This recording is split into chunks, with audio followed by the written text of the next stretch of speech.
और मैं हूं आपके साथ स्वाति। तो चलिए रुक करते हैं आज की ताजा खबरों की ओर। निवाड़ी से बड़ी खबर सामने आ रही है, जहां मध्य प्रदेश सरकार के मंत्री विजय शाह द्वारा लाडली बहनों को लेकर दिए गए आपत्तिजनक बयान के विरोध में महिला कांग्रेस ने जोरदार प्रदर्शन किया। यह प्रदर्शन निवाड़ी जिले के अंबेडकर चौराहा पर आयोजित किया गया, जिसमें बड़ी संख्या में महिला कांग्रेस कार्यकर्ता शामिल हुई। प्रदर्शन का नेतृत्व मध्य प्रदेश महिला कांग्रेस की प्रदेश महासचिव कंचन शर्मा ने किया। इस दौरान महिला कांग्रेस कार्यकर्ताओं ने मंत्री विजय शाह का पुतला दहन कर उनके तत्काल इस्तीफे की मांग की। प्रदर्शन के दौरान माहौल काफी गरमाया रहा और कार्यकर्ताओं ने सरकार के खिलाफ जमकर नारेबाजी की। पुलिस ने मौके पर पहुंचकर पुतला दहन रोकने की कोशिश की, लेकिन महिला कार्यकर्ताओं ने पुलिस को चकमा देते हुए पुतला दहन कर दिया। कंचन शर्मा ने कहा कि मंत्री विजय शाह लगातार महिलाओं के सम्मान को ठेस पहुंचाने वाले बयान दे रहे हैं, जो बेहद निंदनीय है। उन्होंने कहा कि ऐसे व्यक्ति को मंत्री पद पर बने रहने का कोई नैतिक अधिकार नहीं है और सरकार को तुरंत उनके खिलाफ सख्त कार्रवाई करनी चाहिए। प्रदर्शन में जिला अध्यक्ष संपत चौधरी, जिला संगठन मंत्री रामदेवी परिहार सहित कई महिला कांग्रेस कार्यकर्ता मौजूद रहीं। महिला कांग्रेस ने चेतावनी दी है कि यदि मंत्री पर कार्रवाई नहीं की गई, तो आंदोलन और तेज किया जाएगा। आज यहाँ पर मंत्री विजय शाह जी का पुतला दहन पूरी महिला कांग्रेस के साथ हमने यहाँ पर किया है, क्योंकि उन्होंने लाडली बहनों का अपमान किया है। लाडली बहनों पर वे अपमानित उन्होंने टिप्पणी की है। जिस बहनों ने उन्हें वोट देकर चुनाव जिताया, आज वो उन्हीं का अपमान कर रहे हैं। उन्होंने कहा है कि जो बहनें मुख्यमंत्री जी का सम्मान नहीं करेंगी, उनकी राशि को पेंडिंग में कर दिया जाएगा। पहले भी उन्होंने 3000 की राशि बोली, लेकिन अभी तक उन्होंने 3000 राशि नहीं की है। इसके पहले भी मंत्री विजय शाह ने ऑपरेशन सिंदूर की हमारी बहनों का अपमान किया था और उसके पूरी महिला कांग्रेस ने पूरे प्रदेश में विरोध प्रदर्शन किया, लेकिन उनके ऊपर ना तो उनका इस्तीफा लिया, ना उनके ऊपर कोई कार्रवाई की। आज भी पूरे प्रदेश में मंत्री विजय शाह का विरोध है। उनका जगह जगह पुतला दहन किया जा रहा है महिला कांग्रेस के द्वारा, कि इस तरह से महिलाओं का अपमान महिला कांग्रेस नहीं सहेगी। उनका इस्तीफा, मुख्यमंत्री जी से हम निवेदन करते हैं कि उनका इस्तीफा लें और उन्हें पद से मुक्त किया जाए। भोपाल से इस वक्त की बड़ी खबर सामने आ रही है, जहां जहांगीराबाद थाना क्षेत्र में पुलिस ने संदिग्ध गौमांस से भरा एक ट्रक जब्त किया है। बताया जा रहा है कि यह कार्रवाई पुलिस हेडक्वार्टर के पास की गई, जहां ट्रक को रोककर तलाशी ली गई। प्रारंभिक जांच में ट्रक के अंदर करीब 25 टन संदिग्ध गौमांस पाया गया है। घटना की जानकारी मिलते ही इलाके में बड़ी संख्या में लोग इकट्ठा हो गए। गुस्साए लोगों ने मौके पर विरोध प्रदर्शन किया और कुछ स्थानों पर तोड़फोड़ की घटनाएं भी सामने आईं। हालात को काबू में करने के लिए पुलिस को अतिरिक्त बल तैनात करना पड़ा। पुलिस ने ट्रक चालक को हिरासत में लेकर पूछताछ शुरू कर दी है। साथ ही मांस के सैंपल जांच के लिए भेजे गए हैं, ताकि यह स्पष्ट किया जा सके कि वह वास्तव में गौमांस है या नहीं। पुलिस का कहना है कि जांच रिपोर्ट आने के बाद आगे की कानूनी कार्रवाई की जाएगी। वहीं हिंदू संगठनों ने इस मामले में कड़ा विरोध जताते हुए दोषियों के खिलाफ सख्त से सख्त कार्रवाई की मांग की है। फिलहाल पुलिस पूरे मामले की गंभीरता से जांच कर रही है और इलाके में शांति बनाए रखने की अपील की गई है। समाज बर्दाश्त नहीं करने वाला। और 8वीं ये घटना है।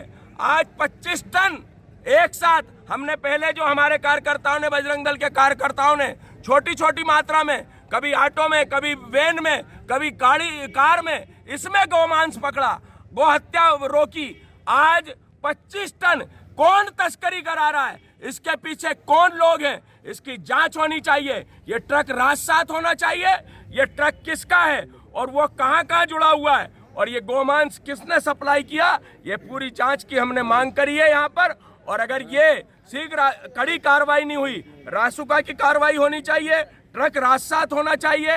नहीं तो हिंदू समाज, बजरंग दल और हिंदू संगठनों के नेतृत्व में रोड पर आकर आंदोलन के लिए बाध्य होगा। ये हम प्रशासन से बोलना चाहते हैं कि प्रशासन इस पर ध्यान दे। माननीय मुख्यमंत्री मोहन यादव जी, आप गोपालक हैं, आप गौ सेवक हैं, गौशालाओं के लिए आप अनुदान दे रहे हैं, लेकिन गौशालाएं बनाकर हम करेंगे क्या? अगर गौएं कटती रहेंगी तो ये कब तक हम बचाते रहेंगे? प्रशासन क्या कर रहा है? पुलिस प्रशासन को आप सर्जरी करिए, टाइट करिए। कौन लोग इसमें इन्वॉल्व हैं जिनके माध्यम से गौ तस्करी हो रही है, ये बर्दाश्त नहीं की जाएगी। राजधानी भोपाल में 25 टन गोमांस एक कंटेनर में जा रहा था। बजरंग दल के कार्यकर्ताओं को भनक लगी, सूचना लगी, तत्काल उसको पकड़ने का प्रयास करा और पुलिस कंट्रोल रूम के पास उसको धर दबोचा। और साथ में एक चूक भी हो गई कि 2 जिहादी उस ट्रक को आगे आगे निकलवाते आ रहे थे, उन पे कार्यकर्ताओं ने झपटा मारा तो उसकी जैकेट हाथ में आ गई और वो एक्टिवा से भाग निकले। पुलिस कंट्रोल रूम के सामने घटना हो रही तो आम लोग कितने सुरक्षित है, ये पुलिस जिम्मेदार है। ये पुलिस जिम्मेदार है कि देश के अंदर मोहन यादव जी की सरकार होने के बाद, एक गो भक्त की सरकार होने के बाद निरंतर भोपाल के अंदर गो तस्करी हो रही है। ये 8वां या 10वां मामला है 4-5 महीने के अंदर गो तस्करी का। प्रशासन से सख्त चेतावनी है, अगर कार्रवाई नहीं करी तो बजरंग दल और आम हिंदू संगठन सड़कों पे आएगा और तांडव मचा देगा।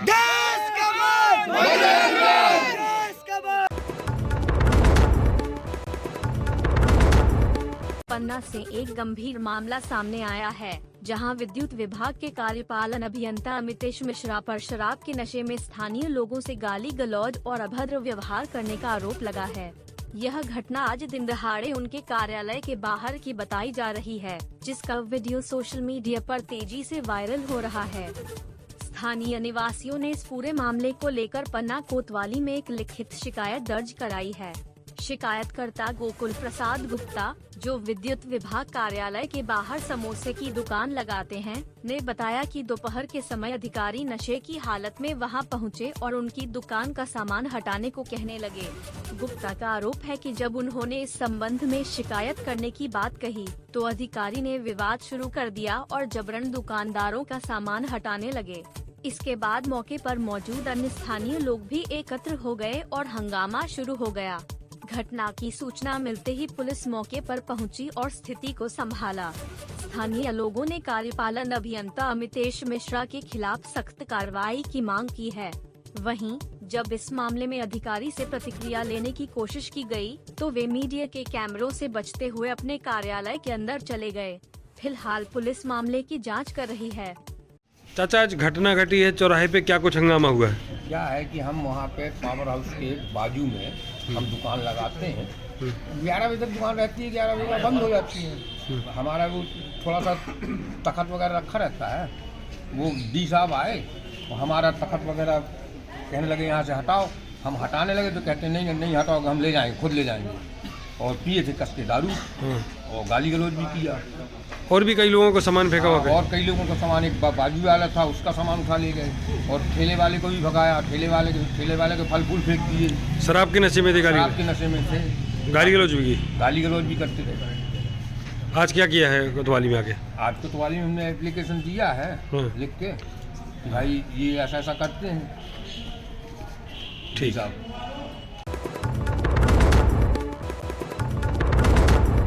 इंदौर उज्जैन के बीच प्रस्तावित 2000 करोड़ रुपए की लागत से बनने वाले ग्रीनफील्ड राजमार्ग के खिलाफ किसानों का विरोध अब तेज हो गया है।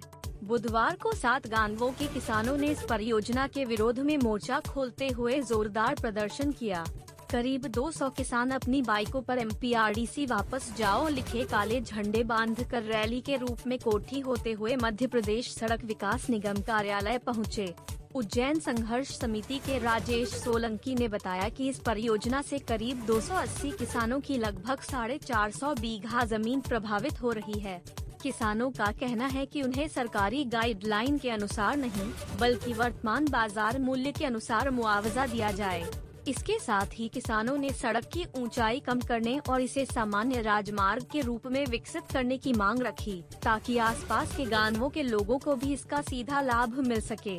प्रदर्शन के दौरान माखन लाल, अर्जुन चौधरी और नारायण सिंह सहित अन्य किसानों ने चेतावनी दी कि यदि उनकी मुआवजा और संरचना संबंधी मांगों पर गंभीरता से विचार नहीं किया गया तो वे निर्माण कार्य रुकवा देंगे। गौरतलब है कि सिंहस्थ 2028 को ध्यान में रखते हुए बनाए जा रहे 48 किलोमीटर लंबे मार्ग से इंदौर उज्जैन की दूरी करीब 45 मिनट कम होने का दावा किया जा रहा है, लेकिन फिलहाल किसानों के विरोध ने इस परियोजना की रफ्तार पर ब्रेक लगा दिया है। में पहुंच रहा है, अगर वो रोड नीचे रह जाएगा, एक्सप्रेस वे नहीं रहेगा तो ज्यादा से ज्यादा उसकी 80 की स्पीड रहेगी। 10 मिनट का फर्क पड़ रहा है। वो 10 मिनट का फर्क हजारों किसानों की रोजी रोटी, हजारों किसानों की व्यवसाय व्यापार में बहुत गंभीर रूप से वो प्रभाव डालेगा। इस रोड में अधिग्रहित की जा रही किसानों की जमीन का मुआवजा वास्तविक बाजार मूल्य से, जो किसान संघर्ष समिति अभी आपको एक प्रस्ताव देगा, पूर्व में भी एसडीएम मैडम को जो उन्होंने एक समिति बनाई है मुआवजा निर्धारण की, उनको दे दिया गया है। आपको एक बार पुनः वो दे रहे हैं, तो उसके आधार पर 4 गुना दिया जाए।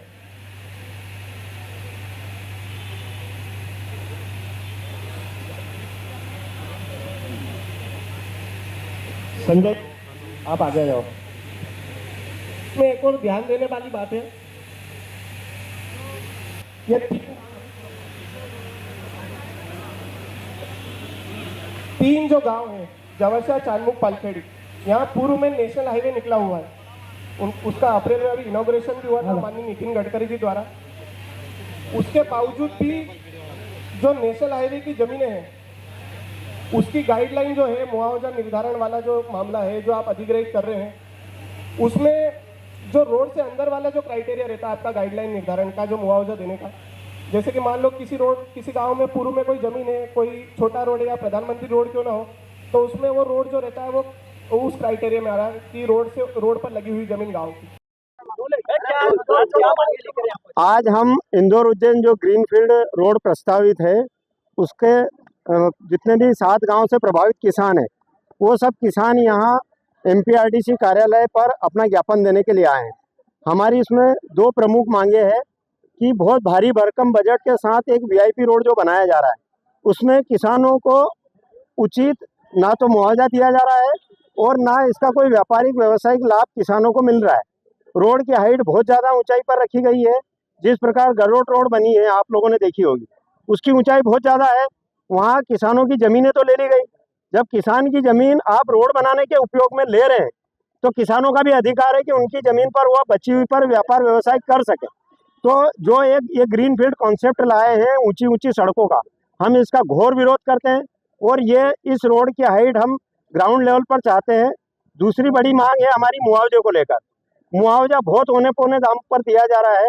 इस संबंध में हमारी प्रशासनिक अधिकारियों के साथ 2-3 बार बैठक हुई है, लेकिन फिर भी दाऊद खेड़ी जैसे गाँव में जहाँ 40 लाख 45 लाख रुपए बीघा का वो प्रस्ताव दे रहे हैं, जबकि वहाँ पर इतने रुपए में प्लॉट भी नहीं मिल रहा है।